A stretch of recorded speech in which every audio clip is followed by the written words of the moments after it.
Hello? It's Psychocore. Digital chains. How technology rewired our minds and stole our freedom. Picture this.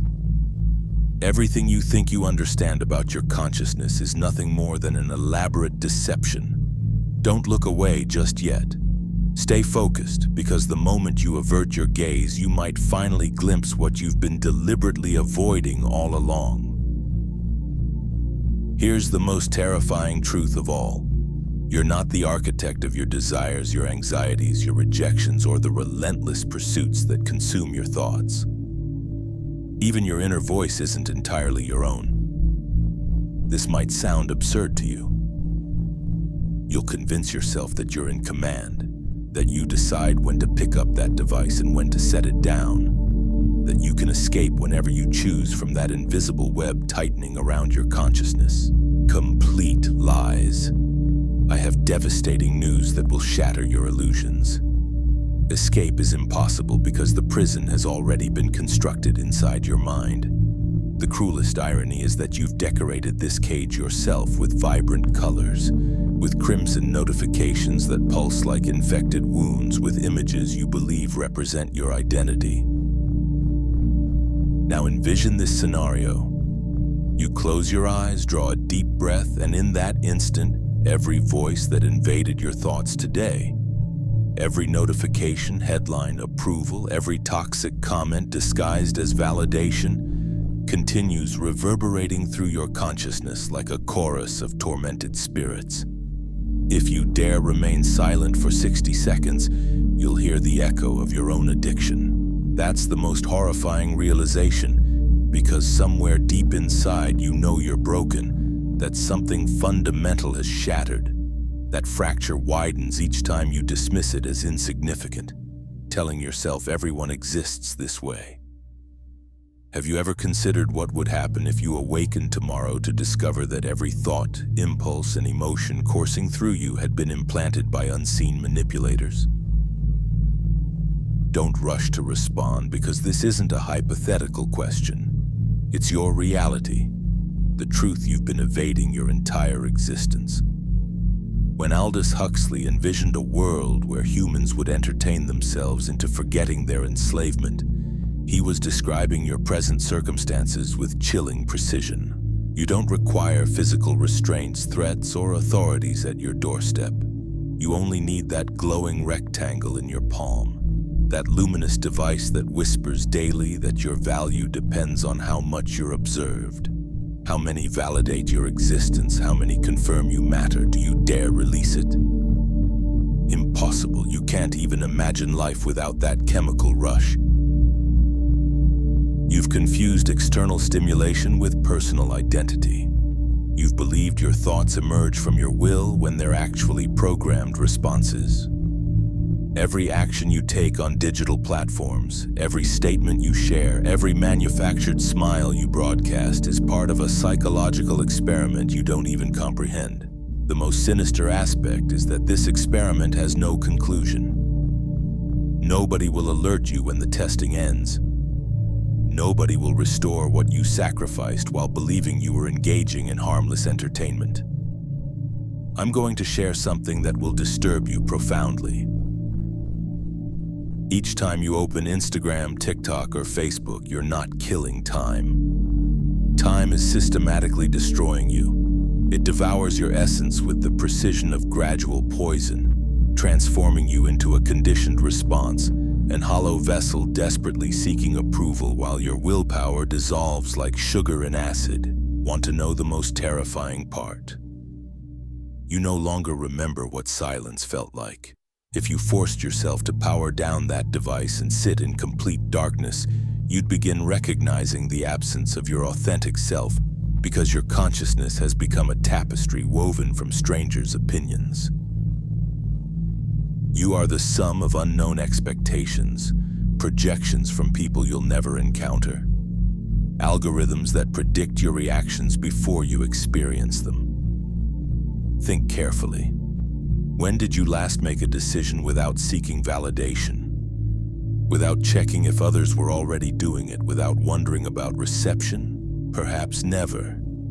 Perhaps you were born into this era specifically so you wouldn't remember what freedom felt like.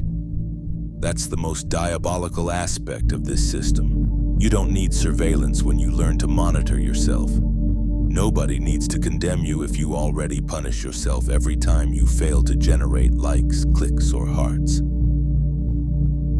Now observe that device near you. Study it as if it were a scalpel someone forgot inside your body, because that's precisely what it is. A surgical instrument that has opened your mind and planted seeds that don't belong to you. You might think this sounds extreme, but deep down while listening to me, part of you recognizes the truth. Part of you vaguely recalls being someone else, someone more aware, someone hungry for genuine experiences rather than simulations packaged in 30-second videos. You know why admitting this terrifies you? Because accepting your domestication means acknowledging you could liberate yourself. And that possibility is infinitely more frightening than living anesthetized. The slave who ignores their bondage can sleep peacefully. But the one who awakens even momentarily can no longer close their eyes without feeling self-disgust. So I ask you here and now, with all the harshness this truth demands, how much of you belongs to that screen? How much of your will have you surrendered unknowingly? How much remains before everything you are becomes a product perfectly shaped by algorithms that understand you better than you understand yourself? If you think I'm exaggerating, power down your device for 72 consecutive hours. Don't observe anything, don't share anything, don't consume anything. Watch how your mind begins writhing like a wounded creature. That's not freedom, that's withdrawal. And nobody experiences withdrawal from something harmless. Welcome to the century of transparent cages. Welcome to the dystopia Huxley predicted. While everyone assumed it would remain fiction, it's not fiction, it's your existence. You think you've reached rock bottom? Don't deceive yourself. This is merely the beginning. Because the most perverse aspect of this machinery isn't that it steals your attention. It's that it convinces you your emotions are spontaneous when they've actually been programmed with mathematical precision. Tell me something. Why do you experience that pang of anxiety when you post content and nobody responds immediately? Why do you feel panic when you witness someone else receiving recognition faster than you? This doesn't happen because you're weak, or at least not in the way they've conditioned you to believe. It happens because your brain has been reconfigured through intermittent reinforcement, exactly like a laboratory mouse pressing a lever hoping for food. Intermittent reinforcement. That's the technical term behavioral psychologists use to describe the pattern that keeps you enslaved. The reward doesn't arrive consistently, it comes irregularly. That's what transforms any creature into the perfect slave. If the reward came every time, you'd grow bored. If it never came, you'd abandon it.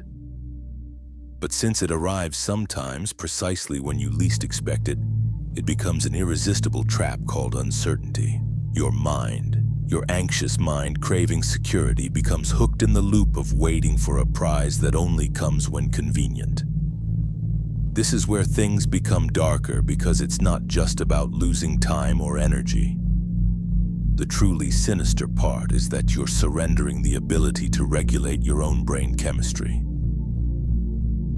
Have you noticed that your happiest moments in front of the screen are exactly when you have the least self-control? And when that high passes, you're left with empty dopamine's hangover. That's the real theft. They steal your internal balance, the serenity you once experienced with a walk, sincere conversation, or simply being alone with your thoughts. But now those pleasures seem bland, boring, uncomfortable. Why does this happen? Because when you adapt to overstimulation, everything that isn't extreme feels insufficient, as if you were born with your nervous system volume at 50%, now permanently at maximum. Your brain no longer processes silence. It interprets it as a threat, an unbearable void that must be filled with something. And you always have that something readily available. The notification that glows, the screen that beats like a heart, the content that feeds your addiction. Now visualize this, a massive laboratory illuminated by white lights. Inside, an army of technicians observe screens recording your every movement. How long you take to scroll, which facial expressions hold your gaze 2 seconds longer, which words activate your curiosity, which images awaken your irritation. Everything is recorded because everything is useful. Every one of your reactions, even ones you consider irrelevant, is a data point feeding the model predicting your behavior. Did you think your time on social media was free? No, you are the product. Nothing is consumed for free when the price is your attention and identity. The next phase of this process is even more unsettling: emotional uniformity. Have you noticed it's increasingly difficult to differentiate people's reactions? Everyone shares identical cliches, memes, enthusiasm gestures. Emotional diversity is dying because networks need you to react in predictable patterns. They need to transform you into a standard consumer, an entity that gets irritated and excited by the same stimuli as millions of others. That makes the machinery run without interruption. Human complexity is a problem. Originality is an obstacle. So gradually, what makes you unique begins withering. At first, it's almost imperceptible. You stop reading books calmly. Then you stop listening to music without multitasking. Later, you become bored being silent with yourself until one day you find yourself checking your phone during real conversations, as if life were a waiting room between dopamine hits. Do you know what name Huxley gave this process? Dissolution, the slow disappearance of human essence beneath an endless tide of stimuli designed not to inform or inspire you, but to transform you into a conditioned reflex, a puppet that believes it dances by choice. Now I want you to ask yourself this question with brutal honesty. What remains of you that's authentic? How many of your thoughts are truly yours? How many are imitations of what you've compulsively consumed? How much of your judgment, your ability to discern, your inner strength has diluted in the shiny surface of an endless feed? The answer, if you have courage to seek it, won't please you. Because we all carry inside us a crack we prefer not to examine. That crack is called dependency, and through it filters the life you could be living. I'll tell you something else, something few dare say aloud. You're not just losing time or attention. You're losing the capacity to suffer with purpose.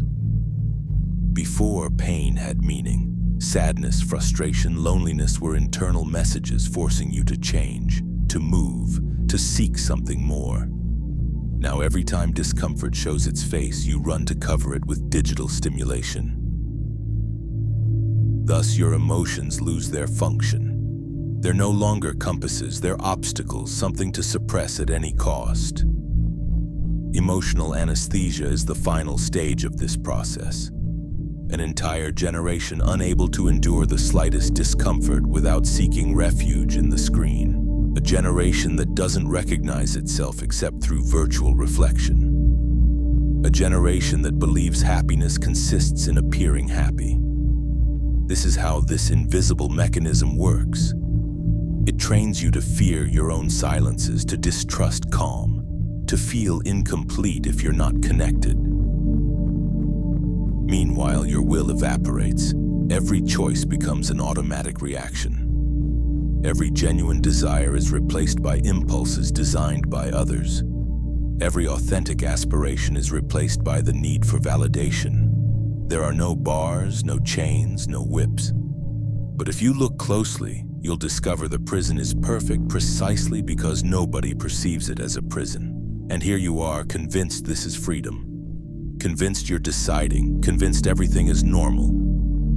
But if you've come this far, if you're still listening without looking away, maybe part of you suspects the truth. Maybe that part is awakening. Maybe it's the beginning of something that doesn't need approval. Maybe for the first time in ages, you can allow yourself to feel silence without running away. But wait, there's something even deeper, something rarely mentioned because it's too uncomfortable to admit. Have you ever considered that this dependency not only empties you of yourself but destroys your ability to create real bonds? I'm not talking about those superficial connections you count in followers or hearts that disappear with a single swipe. I'm talking about true intimacy, human contact that can't be measured in metrics or likes. Because the more time you spend feeding your digital identity, the more the part of you that knows how to relate without filters withers away. I'm going to tell you something you might not want to hear. Your brain is a social organ designed to interpret gestures, nuances, silences. But when you reduce human contact to edited messages and coded reactions, you lose the ability to decipher what's genuine. You forget what real human presence feels like. Your nervous system starts registering virtual interaction as a valid substitute. Until one day, without knowing when it happened, you find face-to-face conversations uncomfortable. They seem too raw, too unpredictable. Shared silence becomes unbearable because you no longer know how to inhabit it. Then the final paradox occurs. The more connected you are, the lonelier you feel. Because what you consume are not relationships, but simulacra, carefully edited projections of other people's lives that remind you of everything you think you lack. And there you are, eyes glued to a screen that promises company while slowly destroying your ability to feel truly accompanied. Do you know the clearest symptom of this invisible disease? The constant feeling of insufficiency. That thought that assaults you when you turn off your phone for a moment and notice that everything seems small, gray, tasteless. Why does that happen? Because your brain, reprogrammed by artificial digital intensity, begins perceiving everyday life as a defective version of what you could be living. Everything without a filter seems vulgar to you. Everything that doesn't receive immediate validation seems useless. Thus, you become a perpetual spectator of others' existence, incapable of building your own. Think for a second about how your life would have been if instead of measuring your worth in numbers, you measured it in authentic moments, in unhurried conversations, in experiences that didn't need documentation to feel real. Maybe right now you wouldn't have that black hole in your stomach, that diffuse anxiety that accompanies you even in moments of supposed happiness. Because what you lack isn't entertainment or recognition, what you lack is belonging. The belonging that is built in the tangible world, not on a wall of updates that disappear in 24 hours. Have you wondered what will happen when the generation that grew up never knowing boredom reaches adulthood? When those who never learned to hold a long gaze become responsible adults educating others? What kind of world will that be? One where every bond is reduced to attention transactions, where friendship is a tacit agreement to feed mutual egos, where love becomes a contract of constant exposure, and above all, where no one remembers what it feels like to be truly present. Now I want you to think about the concept of attention as a muscle, because it is, and you have atrophied it. Every time you jump from one video to another, from one image to another, your ability to stay focused on something for more than 30 seconds weakens a little more. That inability doesn't only affect your work or studies, it affects your soul. Because life's deep meaning isn't in accumulating stimuli, but in the ability to go deep, to stay in one place, in one conversation, in one thought, until you discover something not visible on the surface. But you no longer know how to do that, because the surface has become your habitat. Do you know what's the most devastating thing about this new normal? That your mind finds it inevitable. You have internalized that constant distraction is a price you must pay for existing in this century. But that's not true. It's a concession you made without realizing it. And as long as you keep denying it, you'll remain trapped in the same transparent cage. I'm going to tell you something not many recognize. None of this started as a Machiavellian plan. There wasn't a single conspiracy deciding to make you dependent. The truth is even more sinister. It happened because the tech industry discovered that human attention is the most valuable resource that exists. More than oil, more than gold, more than any other commodity. And like any industry, digital entertainment only seeks one thing: to maximize its profit. At what cost? At the cost of your time, your serenity, your dignity. While you thought you were choosing freely, others were designing the mechanisms to trap you. An army of neuroscientists, psychologists, and human behavior experts working day and night to turn your mind into an extraction field. You thought you were a consumer, but you have always been the product. A product measured in minutes of attention, generated clicks, emotional reactions. A product that wears down while imagining it's sovereign of its destiny.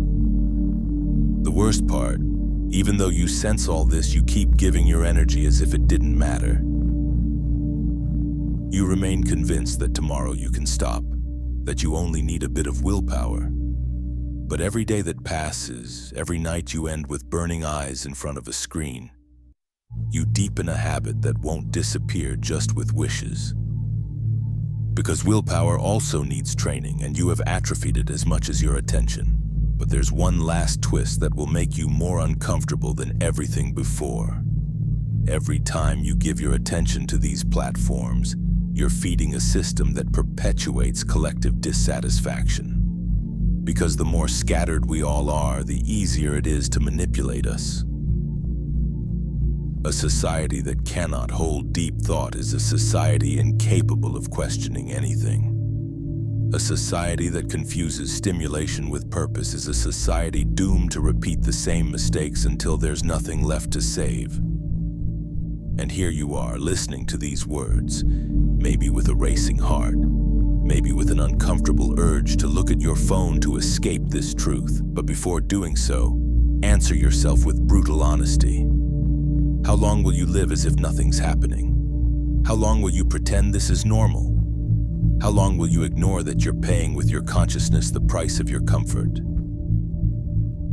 But maybe you wonder if all this has a remedy, if it's possible to rebuild something you lost. And here's where most people are wrong. They think the solution is to run away, disappear, delete their profiles, and hide in a cave without coverage. No, that's just another illusion. Escape is not liberation, it's only a momentary flight. Because if you don't change your way of seeing, sooner or later you'll return to the same place. The true way out is awareness, the ability to observe the spell without yielding to the impulse to obey it, to gradually recover sovereignty over your own desires. Imagine for a moment that tomorrow you decide not to react automatically to anything. That every time something demands your attention, you take a second to ask yourself, does this feed me or consume me? It may seem like an insignificant gesture, but that second of lucidity is a crack in the wall. And through that crack, a clarity you've been avoiding for too long can enter. Maybe you won't dismantle the machinery overnight, but that instant when you decide not to tap the icon, that moment when you choose silence over stimulus, is the first stone of a new construction. A construction that doesn't need witnesses to be real. I want you to think of this as an experiment. I'm not asking you to blindly believe my words. I invite you to check it out for yourself. Turn off your phone for one day, then two, then a week. Watch how your mind first twists and then begins to look for another way to feed itself. You'll see that beneath all this digital anxiety beats something you thought lost. The capacity to marvel at the simple. Attention without rush. Presence without witnesses. And that's where true freedom begins. Because although it's hard to admit, everything you seek on those screens, recognition, purpose, comfort, has always been inside you. Only the industry found a way to package it in pixels to sell it back to you. And if you decide to reclaim it, you'll have to do so with courage few possess. The courage to hold your own emptiness without anesthesia. The courage to ask yourself who you are when you're no longer trying to be seen. And here I want you to stay with one last image. A silent room, you sitting in the center. No stimuli, no distractions, no invisible audience. Just you and that brutal question you've dodged your whole life. What remains when the noise turns off? The answer, believe it or not, is the seed of your true strength. That strength no algorithm will be able to compress into a feed or turn into a product.